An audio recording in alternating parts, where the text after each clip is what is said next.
yun, may naisip si B-Boy. Pinuntahan ko nga lang tong bahay pares ng Sitio Uno, Candaba, Pampanga para tikman ang kanilang pares na dinudumog ng mga tao na hindi nawawala ng kumakain dito. At kung pupunta ka rito, galing ka ng Baliwag, gawing kaliwa siya. Kapag galing ka naman ng Candaba, gawing kanan siya. Panigurado hindi ka mariligaw dito dahil tabi lang siya ng highway. May recommend ko to sa mga masiselan dahil malinis ang kanilang area. Very approved sa akin ng serving nila kasi nakatawa si ate. Umorder na nga pala kami ng kakainin namin. Habang umorder kami at naghihintay ay naglato-lato muna ang nanay ko. Ito nga pala yung menu nila. Dumating na nga pala yung mga order at titigman na natin. Umorder nga pala ako ng 2 yepo na only rice. At syempre, hindi mawawala ang kanilang pares na pinagmamalaki. Dumating na rin yung 1 yepo na in-order natin. Meron ding mami, kaya lang si nanay yung nakaubos. Sabi ko, tiran niya ako pero di ako tiniran. Pero ngayon, kakainin natin yung pare. Samahan nyo ako, tara!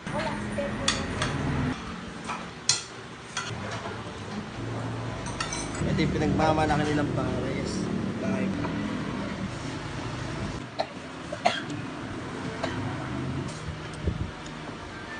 Sarap.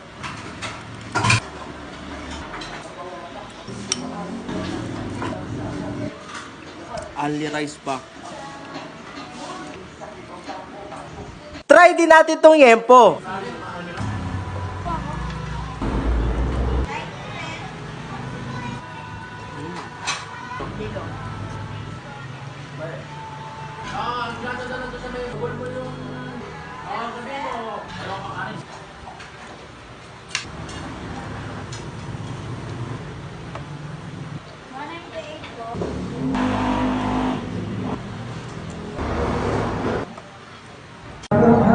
Brother, rate mo ng 1 to 10.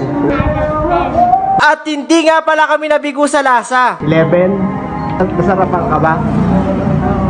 Kita talaga sa mukha niya kung gaano talaga kasarap. See you next video. Paalam!